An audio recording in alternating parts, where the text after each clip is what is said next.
ലോകത്തിലെ ഏറ്റവും വലിയ സാമ്പത്തിക ശക്തികൾ എന്തിനാണ് ഇന്ത്യയിലേക്ക് ഉറ്റുനോക്കുന്നത്?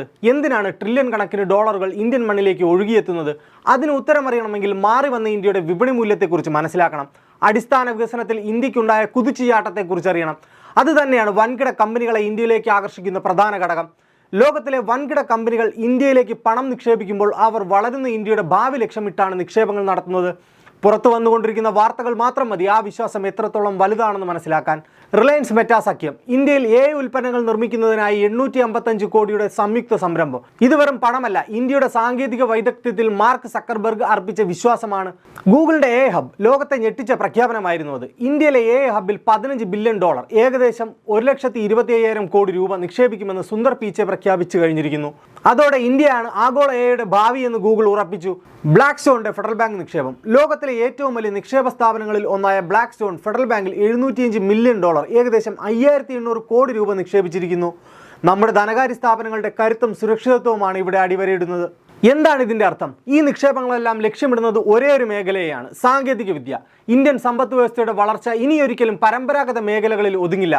ഡിജിറ്റൽ, AI, ഫിൻടെക് എന്നീ മേഖലകളിലായിരിക്കും നമ്മുടെ വളർച്ചയ്ക്ക് ഇന്ധനമാവുക. ഈ നിക്ഷേപങ്ങൾ എങ്ങനെയാണ് രാജ്യത്തെ മാറ്റാൻ പോകുന്നത്? നമുക്ക് നോക്കാം. ഇന്ത്യയുടെ ഏറ്റവും വലിയ ശക്തി അത് കഴിവുള്ള യുവജനതയാണ്. തൊഴിലവസരങ്ങളുടെ മഹാപ്രളയമാണ് ഇന്ത്യയിലേക്ക് വരാൻ പോകുന്നത്. AI, ഡാറ്റ സയൻസ് മേഖലകളിൽ 10,000 പുതിയ ജോലികൾ സൃഷ്ടിക്കപ്പെടും.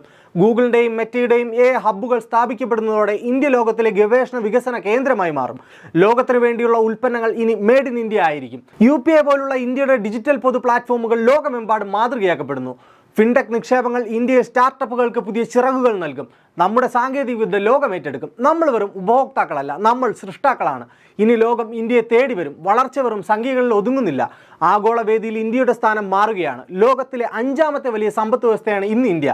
സാമ്പത്തിക വിദഗ്ധർ പ്രവചിക്കുന്നത് അടുത്ത ദശാബ്ദത്തിനുള്ളിൽ നമ്മൾ 3ാം സ്ഥാനത്തേക്ക് കുതിച്ചുയരുമെന്നാണ്. ലോകത്തിലെ തന്നെ ഏറ്റവും വേഗത്തിൽ വളരുന്ന സമ്പദ് വ്യവസ്ഥ ഇന്ന് നമ്മുടേതാണ്.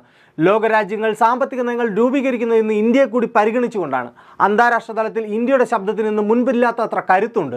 ഇന്ത്യൻ സമ്പദ് വ്യവസ്ഥ ഒരു ഓട്ടമത്സരത്തിലല്ല, അതൊരു മാർച്ചാണ്. ഒരു ജനതയെ മൊത്തം ഒന്നിച്ചു നിർത്തിക്കൊണ്ടുള്ള ചിട്ടയായ മുന്നേറ്റം നമ്മുടെ മുന്നിൽ ഇപ്പോൾ ഒരു സുവർണാവസരമാണ്. ഇത് കേവലം സർക്കാരിൻ്റെയോ വൻകിട കോർപ്പറേറ്റുകളുടെയോ മാത്രം വിജയമല്ല, ഇത് ഓരോ ഇന്ത്യക്കാരൻ്റെയും വിജയമാണ്. നമ്മൾ ഓരോരുത്തരും ഈ വളർച്ചയുടെ ഭാഗമാണ്. ഈ അവസരങ്ങൾ പ്രയോജനപ്പെടുത്തുക, പുതിയ അറിവുകൾ നേടുക, നമ്മളുടെ കുട്ടികൾക്ക് ലോകോത്തര നിലവാരമുള്ള വിദ്യാഭ്യാസം നൽകുക. കാരണം ഈ $1 ട്രില്യൺ നിക്ഷേപങ്ങളുടെ എല്ലാം ഉന്നം ഇന്ത്യൻ പൗരന്മാരാണ്. നമ്മുടെ സ്വപ്നങ്ങൾ വലുതാണ്, നിക്ഷേപങ്ങൾ അതിലും വലുത്.